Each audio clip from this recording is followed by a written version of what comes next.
Hello student, welcome to your class. વિદ્યાર્થી મિત્રો, હું છું તમારો મેન્ટોર શિક્ષક હિમાંશુ સજારા સર, અને આપણે વાત કરતા હતા રાસાયણિક ગુણધર્મની, અને તેમાં પણ આ ત્રણ ભાગને સમજવાની વાત કરતા પ્રથમ ભાગ આપણે સમજ્યા ધાતુઓ સાથેની પ્રક્રિયા, અને તેના પરથી આપણે એસિડિકતાની એક કોમન વ્યાખ્યાયિત ભાગ તારવ્યો. તો આજે જોવા જઈ રહ્યા છે આલ્કોહોલ સંયોજનોની એસિડિકતા અને ફિનોલ સંયોજનોની એસિડિકતા. ચાલો શરૂઆત કરીએ. આલ્કોહોલ સંયોજનોની એસિડિકતા. વિદ્યાર્થી મિત્રો, થોડુંક મગજ અહીંયા જ રાખજો, કેમ કે કદાચ જે પણ બાબત કહું છું તેને ખૂબ જ ગહનતાથી તમારે યાદ રાખવાની છે. ખૂબ જ સરળતાથી હું તમને કહેતો પણ જઈશ. ચાલો, આલ્કોહોલ સંયોજનોની એસિડિકતામાં જોવા જઈએ તો પહેલું હું એમ જ કહીશ કે આલ્કોહોલ સંયોજનો એસિડિક સ્વભાવે છે. તો એસિડિક જે સ્વભાવ છે, એટલે હું એમ કહેવા માગું છું કે જે એસિડિક સ્વભાવે આપણે તારવણી કરી કે તે એસિડિક છે, એટલે કે આ એસિડિક સ્વભાવ. તો એસિડિક સ્વભાવ હોવા પાછળનું કારણ શું, અને આ એસિડિક જ છે એ કઈ રીતે આપણે કહી શકીએ છીએ, તેની એબિલિટી શું છે, તે કેટલો પ્રબળ છે, બધી વસ્તુ આપણે સમજ હોવી જોઈએ. તો નંબર 1, તેનું કારણ શું છે, તેનો આધાર કેના પર છે. તો વસ્તુ ખાસ કાળજીપૂર્વક અહીંયા નોટ ડાઉન કરી લેજો કે જે પણ સ્વભાવ છે એસિડિક, તેનો આધાર OH બંધની ધ્રુવીયતા પર છે. કેના પર રહેલો છે વિદ્યાર્થી મિત્રો? OH બંધની ધ્રુવીયતા પર છે. હવે તમે પાછો સવાલ પૂછો એ પહેલાં જ હું તમને ક્લિયર કરી દઉં. ધ્રુવીયતા એટલે શું? તો કે તમે બધા જાણો છો કે વિદ્યુત ઋણતા એકની વધુ છે, એકની ઓછી છે. તો જે વધુ ઇલેક્ટ્રોન વિદ્યુત ઋણ છે તેના તરફ ઇલેક્ટ્રોન ખેંચાવાની જે એબિલિટી છે, કે જેને કારણે એક ચોક્કસ ધન વીજભાર, એક ચોક્કસ ઋણ વીજભાર, અથવા તો ઇલેક્ટ્રોનનું વાદળ કોઈ એક ચોક્કસ પરમાણુ તરફ ખેંચાયેલું રહે, તે જગ્યા પર ધ્રુવીયતા ઉત્પન્ન થતી હોય છે. તેના જ બેઝિસ પર હું આગળ વધું તો સરળતાથી કહું છું કે જ્યારે પણ, કાળજીપૂર્વક સાંભળજો વિદ્યાર્થી મિત્રો, જ્યારે પણ ઇલેક્ટ્રોન મુક્ત કરનાર સમૂહો ઓક્સિજન પરમાણુ પર ઇલેક્ટ્રોન ઘનતા વધારવાનું કામકાજ કરતા હોય છે. જેમ કે સપોઝ કે હું શું બોલું છું તમને કદાચ સમજ ન પડી હોય તો થોડુંક એક્ઝામ્પલ દ્વારા જ તમને હું સમજાવી દઉં.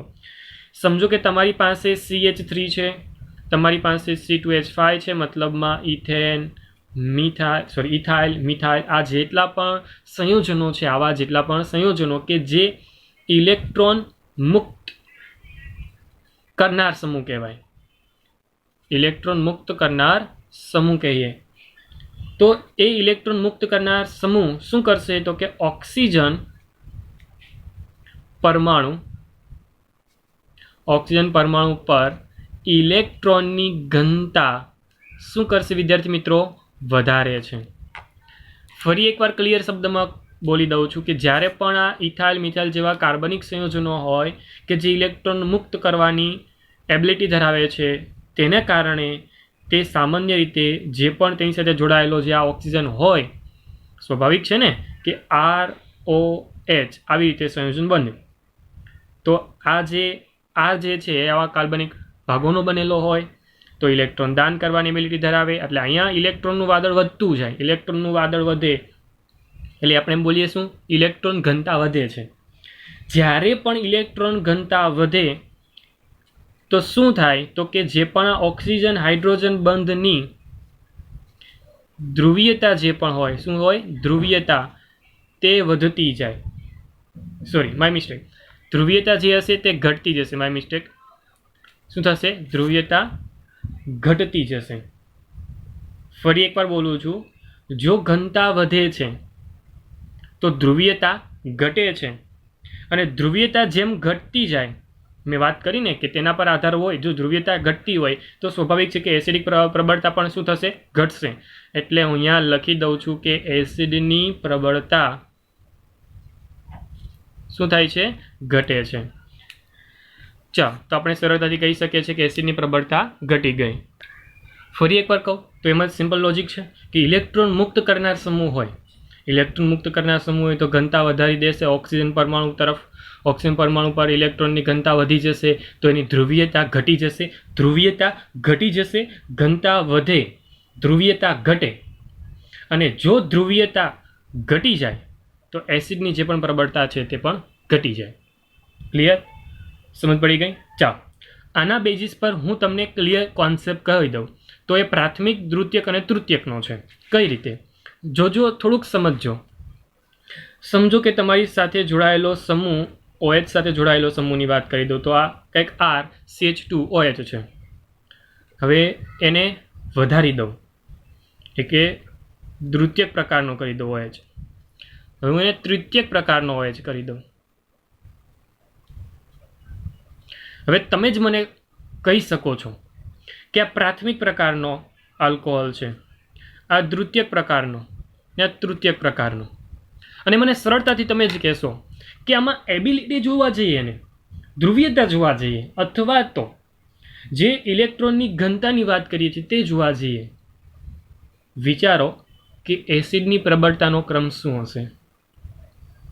સિમ્પલ લોજિક છે ને, કે જો R વધારાના એક્સેપ્ટ થયા, મતલબમાં જો આવા કાર્બનિક સમૂહ જો વધુ છે તો ઇલેક્ટ્રોનની ઘનતા વધુથી વધુ વધારશે, ધ્રુવીયતા એટલી ઘટાડશે, પ્રબળતા એટલી જ ઘટાડશે.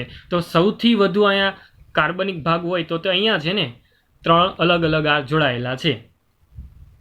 તો સ્વાભાવિક છે કે આ 3 અલગ અલગ જગ્યાએથી ઇલેક્ટ્રોનની ઘનતાનું વાદળ એટલું મોટું આવશે, આ જગ્યા પર ભેગું થશે. એટલે સૌથી વધુ વાદળ ક્યાં ભેગું થયું? ઘનતાની વાત કરીએ તો, ઇલેક્ટ્રોનની વાત કરીએ તો અહીંયા, તેનાથી ઓછું અહીંયા, તેનાથી ઓછું અહીંયા.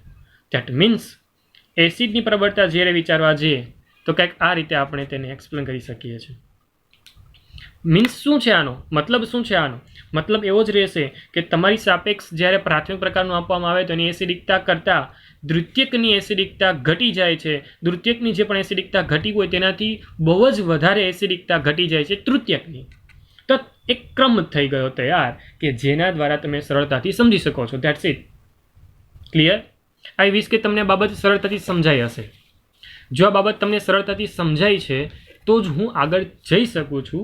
કેમ કે જે પણ બાબત હું કહેવા જઈ રહ્યો છું તે ફરી એકવાર કાલની જે રિએક્શન હતી તેના રિવર્સને લઈ જવાની વાત કરું છું. ધેટ મીન્સ કે લાસ્ટ લેક્ચરમાં મેં તમને એક પાણી સાથે બેઝ સાથેની પ્રક્રિયા બતાવી હતી. બેઝ સાથેની એસિડની પ્રક્રિયા, આલ્કોહોલની બેઝ સાથેની પ્રક્રિયા મેં લાસ્ટ લેક્ચરમાં મેં તમને બતાવી હતી. આજે તેનું રિવર્સ પ્રક્રિયાના સંદર્ભમાં હું થોડુંક કામકાજ કરું છું, પરંતુ તે બંને પ્રક્રિયા અલગ છે તે કહેવા માટે જ મેં તમને યાદ કરાવી. ચાલો, હું શું કરું છું? હું કરું છું આલ્કોહોલ સંયોજનોની પાણી સાથેની પ્રક્રિયા. એટલે આલ્કોહોલ સંયોજનોને પાણીની સરખામણીમાં ચેક કરવા માગું છું કે તે પ્રબળ છે કે નિર્બળ છે. તેના સાથેની પ્રક્રિયા તમને બધું જ વર્ણન કરાવીને આપે છે. પ્રક્રિયા જુઓ. તમારી પાસે આ જે ભાગ છે જે લાસ્ટ લેક્ચરમાં આપણે જોયો છે તે સંયુગ્મી બેઝ એટલે કે બેઝિક પ્રકૃતિમાં છે. આ બેઝ છે તે પ્રક્રિયા કરે જ્યારે પાણી સાથે, કોની સાથે? પાણી સાથે. આ પાણી કે જેની પ્રક્રિયા એસિડિક તરીકે વર્તી શકે છે. જ્યારે પ્રક્રિયાને કંઈક આ રીતે દર્શાવી પણ શકું છું અને તમે આ પ્રક્રિયાને સરળતાથી એક્સેપ્ટ પણ કરશો. અને સિમ્પલ એટલા માટે એક્સેપ્ટ કરશો કેમ કે તમે બધા જાણો છો કે જે પણ ઇલેક્ટ્રોન છે આ ઇલેક્ટ્રોનના હાઇડ્રોજન તરફ જશે. ધેટ મીન્સ કે તે બનવાની પ્રક્રિયા એટલે કે આ આ H2O જે છે એ દાન કરે છે પ્રોટોનનું. ઓકે, તો આ એસિડની પ્રકૃતિ લાસ્ટ ટાઈમ હતી પ્રોટોન દાન કરવાની. લાસ્ટ ટાઈમનો મતલબ રહેશે આપણે ધાતુ સાથેની પ્રક્રિયાનો એન્ડ જોયો ને તે. અહીંયા પ્રોટોન દાન કરનાર કોણ છે? પાણી છે. પ્રોટોન દાતા તરીકે કોણ છે? અહીંયા પાણી, એટલે કે તે એસિડિક પ્રકૃતિમાં છે, પ્રોટોન દાતા છે. તો અહીંયા જે ROH બને છે ને એ સંયુગ્મ એસિડ બને છે. થયો એસિડિક પ્રકૃતિ? જુઓ, થયું એસિડિક પ્રકૃતિ. ચાલો, અને જે આ OH છે એ સામાન્ય રીતે સંયુગ્મ બેઝની પ્રકૃતિ છે, બેઝ પ્રકૃતિ. ક્લિયર? આઈ હોપ સો કે તમે જે વસ્તુ સરળતાથી સમજાવવા માગું છું તેને સમજશો. તો વસ્તુ અહીંયા ક્લિયર રાખજો. વસ્તુ શું ક્લિયર કરવાની છે? વસ્તુ એ ક્લિયર કરવાની છે કે વિદ્યાર્થી મિત્રો, લાસ્ટ લેક્ચરમાં આપણે વાત કરી હતી કે આલ્કોહોલિક જે પણ ભાગ છે, લાસ્ટ લેક્ચરનો આ ભાગ બતાવું છું તમને કે આલ્કોહોલિક જે પણ ભાગ છે એ સામાન્ય પ્રોટોન દાતાની ભૂમિકા છે, એટલે કે એસિડિક પ્રકૃતિ છે. હા છે, પરંતુ અહીંયા પણ પ્રોટોન દાતા તરીકે H2O રહેલો છે. તો બંનેમાં પ્રોટોન દાતા કોણ વધુ સારો છે? તો વિદ્યાર્થી મિત્રો યાદ રાખો, પ્રોટોન દાતા વધુ સારો કોણ છે, આલ્કોહોલ કે પછી પાણી? તો વિદ્યાર્થી મિત્રો વધુ પ્રોટોન દાતા તરીકેની ભૂમિકા હંમેશા પાણીની રહેશે. કોના કરતા? આલ્કોહોલિક ભાગ કરતા. હું આવી જ રીતે સિમ્પલ પ્રકૃતિ સરખાવું છું. એ પ્રકૃતિ રહેશે પ્રોટોન ગ્રાહીની. પ્રોટોન સ્વીકારનાર કોણ સારો છે? પ્રોટોન ગ્રાહીની પ્રકૃતિ જ્યારે તમે સરખાવતા હો તો એ પ્રકૃતિમાં થોડોક ચેન્જ તમને જોવા મળશે. તો તેમાં સારું કોણ છે? RO minus. કોની સાપેક્ષમાં? OH માઇનસની સાપેક્ષમાં. આ વસ્તુ તમે સરળતાથી યાદ પણ રાખી શકો છો જો મેં એવી રીતે લખીને તમને આપ્યું છે. અને યાદ રાખો વિદ્યાર્થી મિત્રો, આલ્કોહોલ સંયોજનો પાણીની સરખામણીમાં નિર્બળ એસિડ છે. પાણીની સરખામણીમાં નિર્બળ એસિડ પ્રકૃતિમાં રહેશે. ક્લિયર? પાણીની સરખામણીમાં કેવા છે? નિર્બળ એસિડ. પરંતુ જો કમ્પેરિઝન દ્વારા તમને સમજાવવામાં આવે કે પ્રોટોન દાતા કોણ વધુ છે તો પાણી. એટલા માટે આ વસ્તુ પરથી તમે સરળતાથી કહી શકો છો કોણ નિર્બળ એસિડ કોની સાપેક્ષમાં. ક્લિયર? ચાલો, એવી રીતે પ્રોટોન ગ્રાહી તરીકેની ભૂમિકા બતાવી દીધી. ક્લિયર? સિમ્પલ લોજિક છે કે જ્યારે આલ્કોક્સાઇડની વાત કરવા જઈએ છીએ, આલ્કોક્સાઇડની જ્યારે વાત કરવા જઈએ છીએ તો તે સારો બેઝ છે. સારો બેઝ છે. ફરી એકવાર રિપીટ કરું છું, સારો બેઝ છે. RO માઇનસ આલ્કોક્સાઇડ સારો બેઝ છે. એટલો સારો બેઝ કહી શકાય કે જે સામાન્ય બેઝ કરતાં પણ વધુ ભૂમિકામાં ધરાવે છે. કંઈક આ રીતે બતાવી દઉં તમને એને. સમજો કે આલ્કોક્સાઇડ તરીકે ઇથોક્સાઇડ લઈ લો છું. C2H5ONa. O માઇનસ પણ લખી શકું છું, એટલે આને સોડિયમ ઇથોક્સાઇડ કહેવાય. પરંતુ હવે એમ પૂછવામાં આવે કે આ બંનેમાં સારો બેઝ કોણ છે? તો તમારો જવાબ હંમેશા કાર્બનિક પ્રકૃતિને ધ્યાનમાં લેતા આવી રીતે રહેશે કે જેને આધારે તમે સરળતાથી કહી શકતા હો કે કાર્બનિક આલ્કોક્સાઇડ એ વધુ બેઝની પ્રકૃતિમાં છે, વધુ બેઝિક છે. આઈ હોપ સો કે તમને આ બેઝિક પ્રકૃતિ ફરી એકવાર ક્લિયર કરી દઉં છું. આ બેઝની પ્રકૃતિને ધ્યાનમાં લઈને વાત કરી છે અને ત્યારબાદ આપણે આ બે અલગ અલગ વાત કરી કે જે આ પ્રક્રિયાના સંદર્ભમાં અથવા તો લાસ્ટ જે પણ લેક્ચરના કોન્સેપ્ટના ભાગ સ્વરૂપે મેં તમને સંદર્ભ દ્રષ્ટિકોણથી આપી છે માહિતી. અહીંયા એસિડિક પ્રકૃતિ, બેઝિક પ્રકૃતિ, પ્રોટોન દાતા, પ્રોટોન ગ્રાહીની પ્રકૃતિ સાથે સંબંધ ધરાવે છે. એસિડિક બેઝિક પ્રકૃતિ એકબીજા સાથે કનેક્ટેડ છે. જો તમે કન્ફ્યુઝ થાઓ છો તો પહેલાં તમારા મગજમાં ક્લિયર કરજો કે કોણ પ્રબળ છે, કોણ નિર્બળ છે, કોણ એસિડ છે, કોણ બેઝ છે. ક્લિયર? ચાલો, તો આઈ હોપ સો કે તમને સરળતાથી સમજાયું છે ને સમજ પડે જ છે.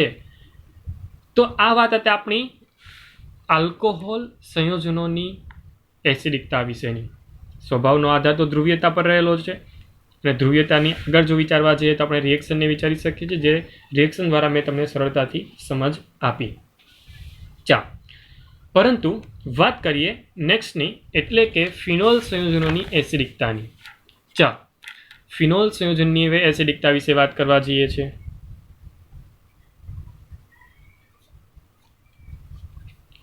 ફિનોલ સંયોજનોની એસિડિકતા.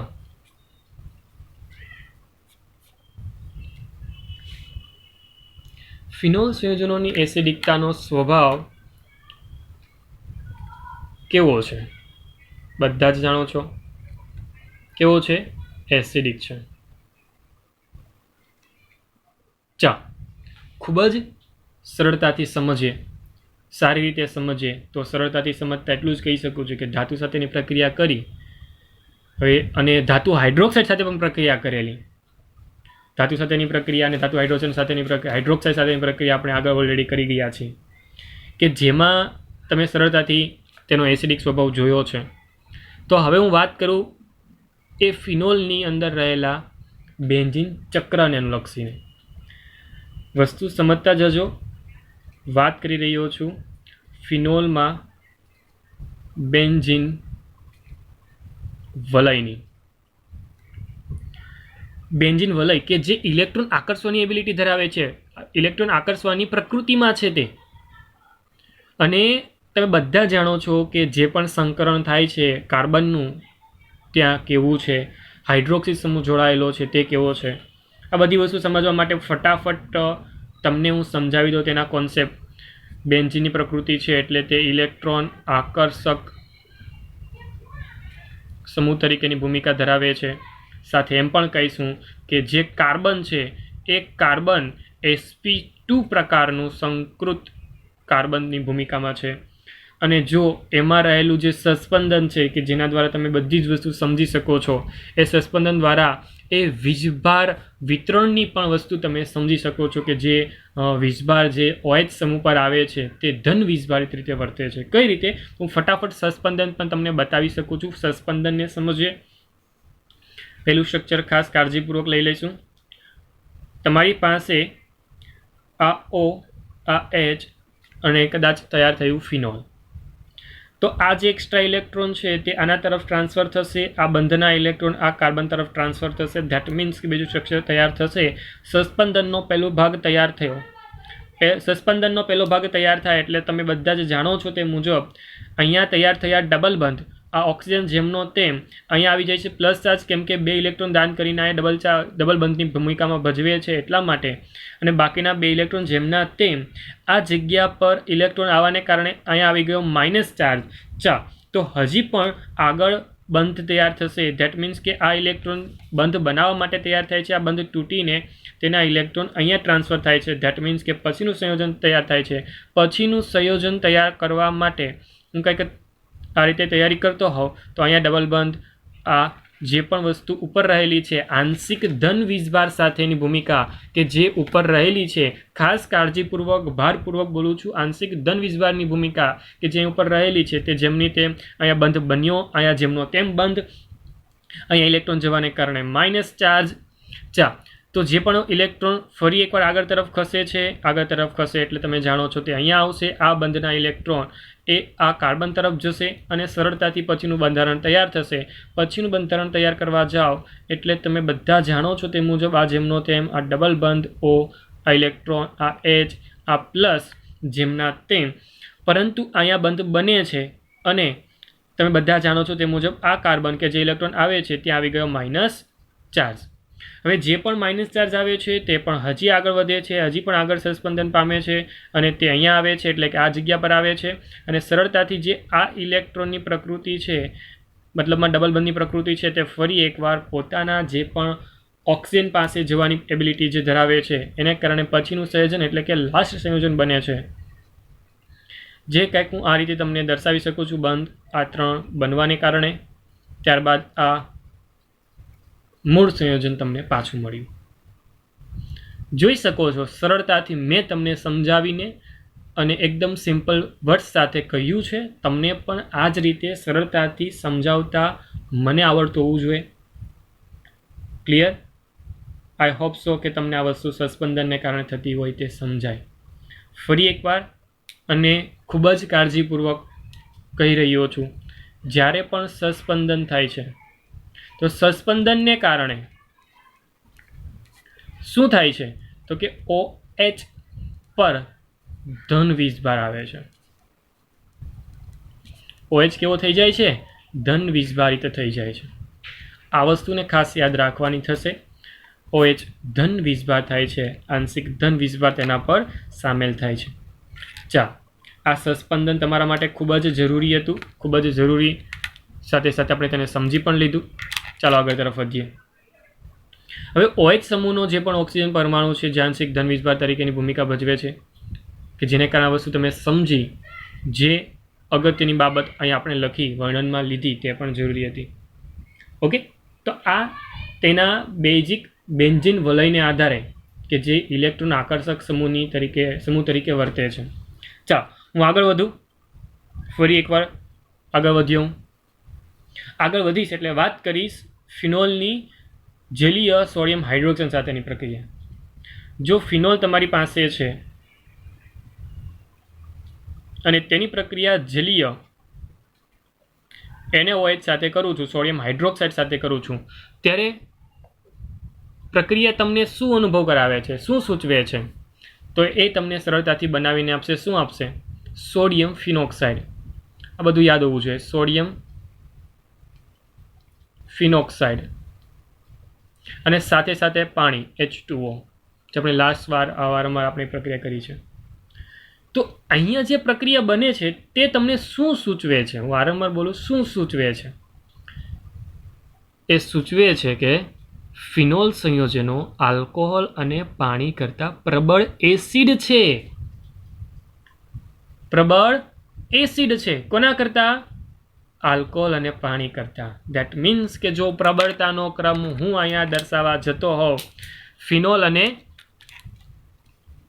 આલ્કોહોલનો, હું ફિનોલ લખી દઉં, આલ્કોહોલ અને પાણી લખી દઉં. ચાલો, આલ્કોહોલ અને પાણીમાં કોણ પ્રબળ છે કોણ નથી તમને કદાચ ખબર જ છે. પાણી. હું જો આ ક્રમ લખતો હોઉં, ક્રમ લખું છું, તો તમે બધા જાણો છો કોણ પ્રબળ થયું હવે? Yes, phenol. કોણ પ્રબળ થયું? ફિનોલ. તો તમે સરળતાથી દર્શાવી દીધું કે ફિનોલ પ્રબળ છે. ફિનોલ કેવું છે વિદ્યાર્થી મિત્રો? એસિડિક પ્રકૃતિમાં પ્રબળ છે. હવે પાછું કન્ફ્યુઝન પેદા થયું.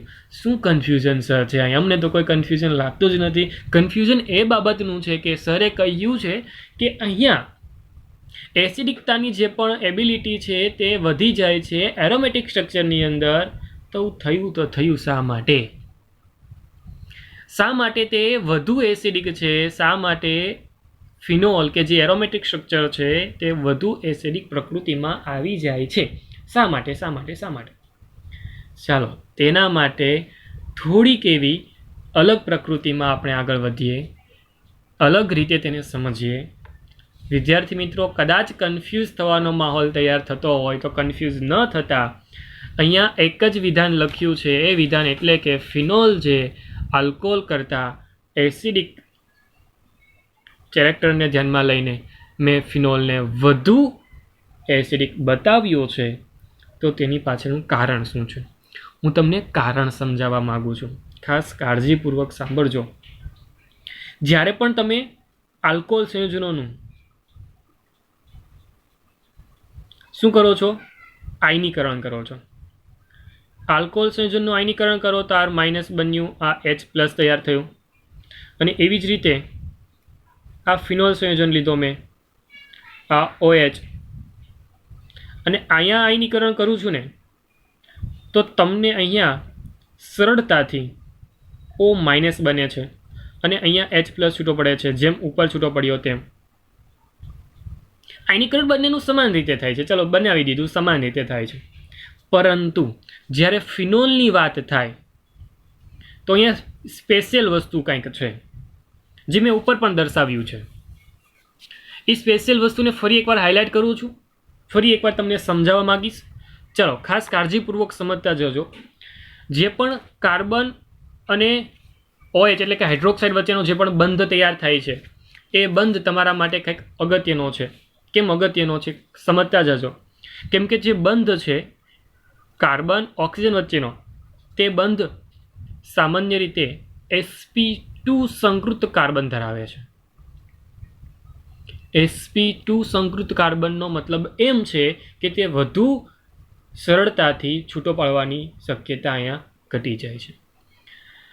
અને આ વધુ સંકૃત મતલબમાં sp2નું જે પણ લેવલ છે તેને કારણે તમે બધા જાણો છો કે sp2 સંકૃત કાર્બનની વધુ વિદ્યુત ઋણતાને કારણે જ આ વસ્તુ તમે સરળતાથી સમજી શકો છો. એટલે હું કારણ લખી દઉં કે વિદ્યુત ઋણતા જે છે એ સામાન્ય ઊંચી છે. આખું વિધાન જો બોલતો હોઉં તો આ રીતે બોલી શકું કે ફિનોલમાં જે OH બંધ સાથે જોડાયેલો જે આ કાર્બન છે, OH બંધ સાથે જોડાયેલો આ કાર્બન કે જે sp2 સંકૃત કાર્બન હોય છે, તે sp2 સંકૃત કાર્બનની વધુ વિદ્યુત ઋણતાના કારણે શું હોઈ શકે? તેના કારણે હોઈ શકે ઓક્સિજન પરમાણુ પરની ઇલેક્ટ્રોન ઘનતા ઓછી.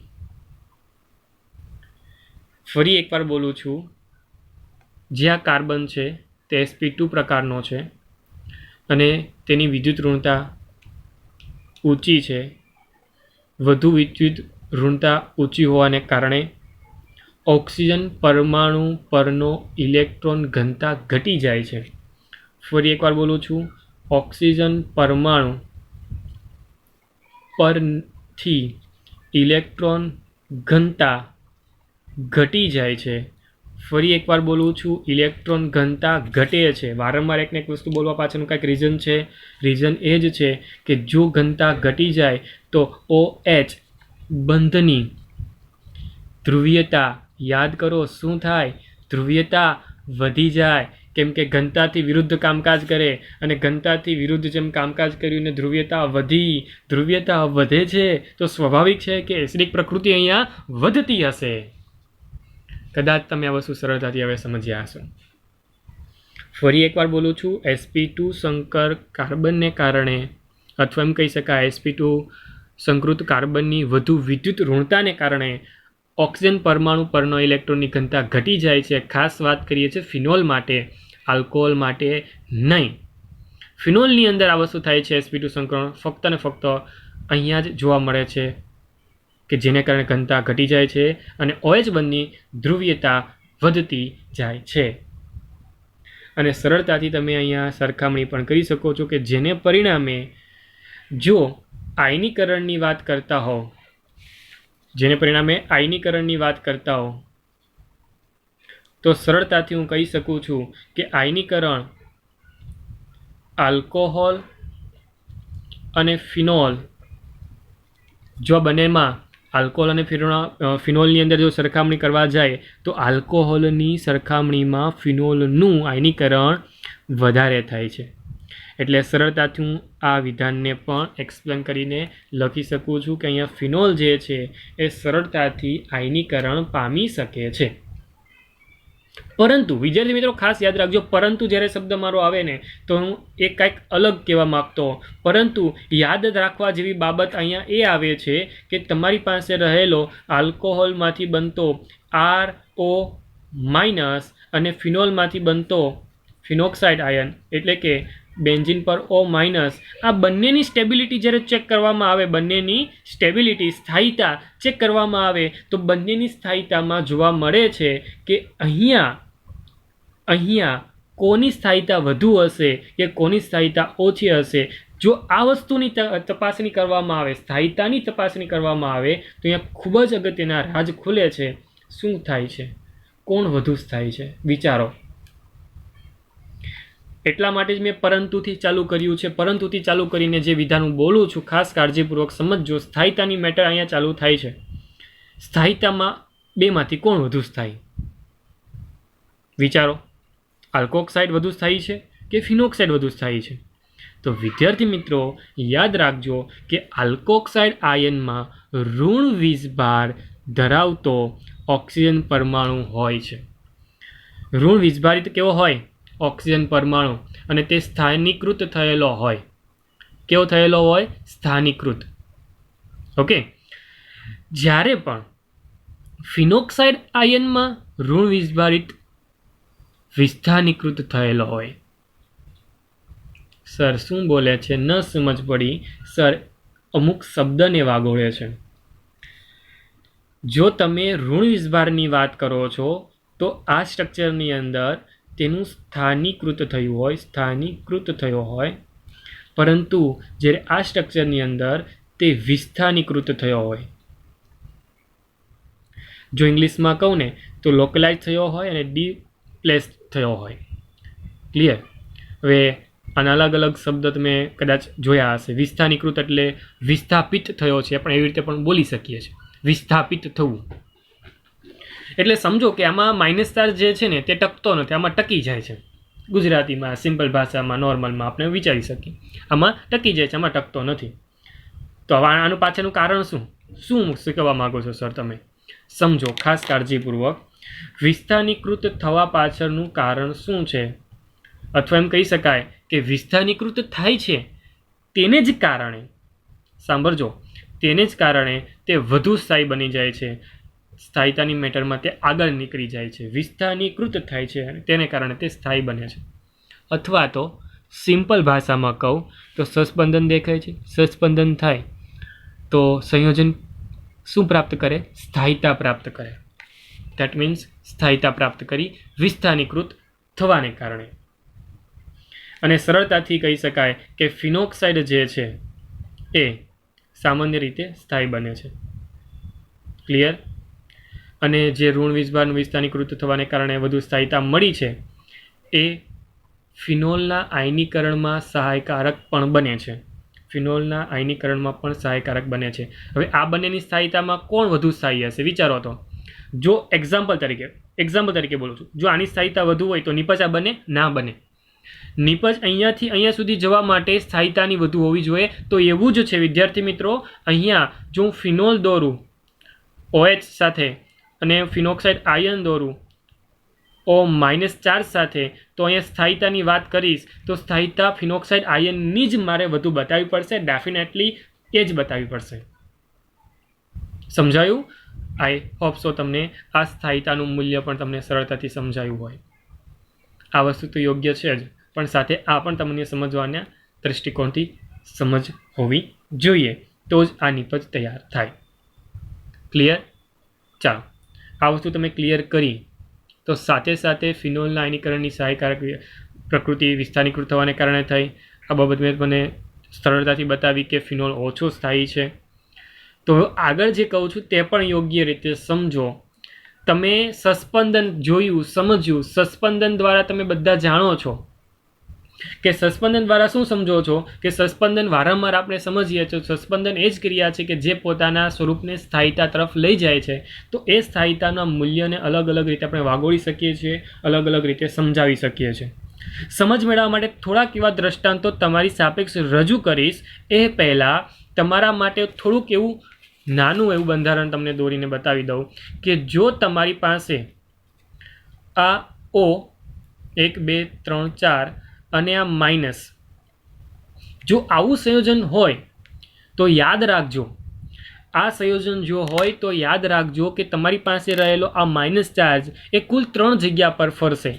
અહીંયા આવશે એટલે કે ઓર્થો સ્થાનમાં આવશે, ત્યાંથી પેરા સ્થાનમાં આવશે, ત્યાંથી ફરી એકવાર આ ઓર્થો સ્થાનમાં જશે અને ફરી એકવાર મૂળ પોઝિશનમાં પાછો આવશે. જેમ અહીંયા નેગેટિવ ચાર્જ ફરે છે તે જ રીતે હું અહીંયા બતાવી રહ્યો છું. હું આની જ વાત કરી રહ્યો છું. ફક્ત અને ફક્ત નેગેટિવ ચાર્જ અહીંયા આવે છે, ત્યારબાદ નીચે ગયો, ત્યારબાદ ઓર્થો સ્થાનમાં ગયો એન્ડ ધેન આ સ્ટ્રક્ચર પાછું બની જાય છે. એ જ વસ્તુ તમને હું દર્શાવી રહ્યો છું. આ વસ્તુ એટલા માટે દર્શાવું છું કેમ કે હું તમને થોડીક સમજ આપવા માગું છું સ્થાયીતાને ધ્યાનમાં લઈને, તેની એસિડિકતાને ધ્યાનમાં લઈને. ક્લિયર? ચાલો, જ્યારે પણ ઇલેક્ટ્રોન આકર્ષક સમૂહની હાજરી ફિનોલની અંદર હું સાથે આ ફિનોલ છે તેની સાથે અટેચ થઈ જાય, જોડાઈ જાય. ઇલેક્ટ્રોન આકર્ષક સમૂહ જેમ કે તમારી પાસે હોય NO2, બેસ્ટ એક્ઝામ્પલ ઇલેક્ટ્રોન આકર્ષક સમૂહનો ફિનોલ. જો ફિનોલની સાથે NO2 જોડાઈ ગયો ને તો વિદ્યાર્થી મિત્રો યાદ રાખજો, ફિનોલની એસિડિકતાની પ્રબળતામાં વધારો થાય. તો શું થશે? એસિડિકતા શું થશે? વધે છે. તો એસિડિકતાના મૂલ્યમાં શું થયો? વધારો થયો. ક્યારે? ઇલેક્ટ્રોન આકર્ષક સમૂહ હોય ત્યારે. અને તે ઓર્થો અને પેરા સ્થાનમાં જ અસર વધુ પ્રમાણમાં દર્શાવે છે. એનું નાનું રીઝન છે આ વિસ્થાનીકૃત થવું, ઇલેક્ટ્રોનનું વિસ્થાનીકૃત થવું. નંબર 2, જો ઇલેક્ટ્રોન મુક્ત કરનાર સમૂહ હોય, જેમ કે આલ્કાઇલ સમૂહ, ઓકે, હું R લખી દઉં, સિમ્પલ R, આલ્કાઇલ સમૂહ જે કેવા છે? મુક્ત કરનાર. આપણે વારંવાર હમણાં ચર્ચામાં લીધા છે. જો આવા સંયોજન છે તો તે શું કરશે? તો તે એસિડિકતાનું જે પણ પ્રબળતા છે, એસિડિકતાનું જે પણ મૂલ્ય છે તે ઘટાડશે. ધેટ મીન્સ તેનું મૂલ્ય તે ઘટી ગયું. તો આ સરળતાથી સમજાવે છે કે ફિનોક્સાઇડ આયન બનવા પાછળ સહાયકારક જે નથી તે આ એક રીઝન છે, મુક્ત કરનાર સમૂહ, કે જેને કારણે આખી પ્રક્રિયા ઉલટી થાય પહેલાં કરતાં, કે જેને કારણે તેની એસિડિકતા ઘટી જાય. સિમ્પલ લોજિક છે. રિવર્સમાં વિચારી લેવાનું અને રિવર્સમાં વિચારી લેવાનું. જેમાં અહીંયા ધ્રુવીયતા વધે છે તો સ્વાભાવિક છે કે મુક્ત કરનાર સમૂહ જે છે તેનાથી વિરુદ્ધ કાર્ય કરશે, મતલબ વિરુદ્ધ રીતે આપણે વિચારી શકાય. અમુક દ્રષ્ટાંતો તમારી સાપેક્ષ રજૂ કરું કે જેને કારણે તમને સરળતાથી આ વસ્તુ સમજાય. જુઓ, હું તમને જે સમજાવવા માગું છું તે જ વસ્તુ સમજ લેજો. તમારી પાસે આ 3 સંયોજનો 1, 2, 3 અહીંયા સુધી સમજીએ. આ ફિનોલ પીકે મૂલ્ય જોઈ શકો છો. ક્લિયર? જો ઘટતું જાય છે પીકે મૂલ્ય. ક્લિયર? તો વધુ એસિડિક પ્રકૃતિ તૈયાર થઈ. સમજાય છે? તમારી પાસે જે સંયોજન 10 મૂલ્ય ધાતે તૈયાર થાય છે ફિનોલનું છે. ફિનોલની ઉપરનું મૂલ્ય જોઈ શકો છો 3:3નું ઓર્થો અને પેરા સ્થાનની અંદર વધુ એસિડિક છે. મૂલ્ય જેમ નાનું તેમ વધુ એસિડિક. ક્લિયર? આ વસ્તુ યાદ રાખજો. પીકે વેલ્યુ છે એટલા માટે કહું છું, કેમ કે પીએચ નથી. આ પીએચ હોય તો તમે સરળતાથી એસિડિક બેઝિકતાની પ્રકૃતિ વિશે આગળ ચાલી શકો છો. એ જ વસ્તુ એ જ પ્રમાણે કામકાજ વિચારી શકો, પણ પીકે વેલ્યુ છે. ચાલો, પરંતુ મેટાસ્થાનમાં થોડુંક એવું મૂલ્ય એસિડિકતાનું ઘટે છે. અને કેની સાપેક્ષમાં ઘટે? આ બંનેની સાપેક્ષમાં ઘટે. જોઈ લેજો. પેરાસ્થાનમાં સૌથી વધુ એસિડિક, પછી મેટાસ્થાન, પછી ઓર્થોસ્થાન, પછી મેટાસ્થાન, એન્ડ ધેન ફિનોલ. ચાલો, હવે 1, 2, 3 આ 3ને જુઓ અને ફિનોલને જુઓ. ઉપરનું ઢાંકી દો છો તો ઉપરનું ઢાંકી દે તમે આવી રીતે દર્શાવી દો. ચાલો, હવે આ 3ને જુઓ ફિનોલ સાથે તો CH3 તે શું કરે? વિસ્થાનીકૃત કરે. ઓકે, તો વિસ્થાનીકૃત જે પણ ઇલેક્ટ્રોનની પ્રકૃતિ થાય છે તેને અવરોધ કરવાનું કારણ કોણ? CH3. તો એ જે પણ આયનીકરણ થવું જોઈએ અથવા તો થશે એ આયનીકરણને અટકાવવા માટે આ પરિબળ જવાબદાર છે, કે જેને કારણે તેની એસિડિકતા ફિનોલ કરતાં પણ કેવી થઈ ગઈ? નીચી. જોઈ શકો છો. અને આપણે એ તો ઓલરેડી વાત કરી દીધી છે. તે જ મુજબ ફરી એકવાર આ બધાની કમ્પેરિઝનમાં ઇથેનોલ, કે જેમાં પણ OH સમૂહ છે, કે જે એલિફેટિક છે, આ બધા એરોમેટિક છે, આ એલિફેટિક છે, તેનું મૂલ્ય તો ખૂબ જ નીચું છે એસિડિકતાની દૃષ્ટિકોણથી. તો આ એક ચોક્કસ માહિતી છે. ખાસ સ્ટ્રક્ચરો યાદ રાખજો. ઓર્થોકેસ્ટ્રોલ, મેટાકેસ્ટ્રોલ, પેરાકેસ્ટ્રોલ, કે જેના મૂલ્ય કે જેને કારણે તમે સરળતાથી સમજી શકો છો. ખાસ કરીને આ દ્રષ્ટાંતોને યાદ રાખવા જરૂરી છે કે જેના પરથી તમે બીજા દ્રષ્ટાંતો વિચારી શકો છો. ક્લિયર? તો આમ તમે સરળતાથી વિચારીને ક્લિયર કરી શકો છો કે તમારા જે પણ ફિનોલ છે એ ફિનોલ પણ ઇથેનોલ કરતાં 10 લાખ ગણો એસિડિક છે. ફરી એકવાર બોલું છું, આ ફિનોલ એ ઇથેનોલ કરતાં પણ 10 લાખ ગણો એસિડિક છે. કોણ વધુ એસિડિક છે 10 લાખ ગણો? ફિનોલ. ક્લિયર? તો વિદ્યાર્થી મિત્રો, આજના લેક્ચર દરમિયાન આપણે સરળતાથી વસ્તુને સમજી છે અને એ સમજ સાથે આપણે પૂર્ણ કરીએ છીએ OH બંધ તૂટવાની ક્રિયાવિધિ.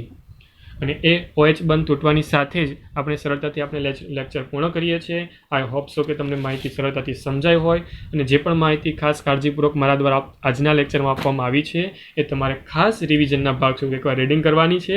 એન્ડ ધેન મેં જેમ લખ્યું છે તેમ એકવાર ટ્રાય કરજો, લખી લેજો, ને ખાસ કાળજીપૂર્વક તેને સ્ટોર કરીને રાખી લેજો, કેમ તે રીડિંગ કરતી વખતે કામ આવશે.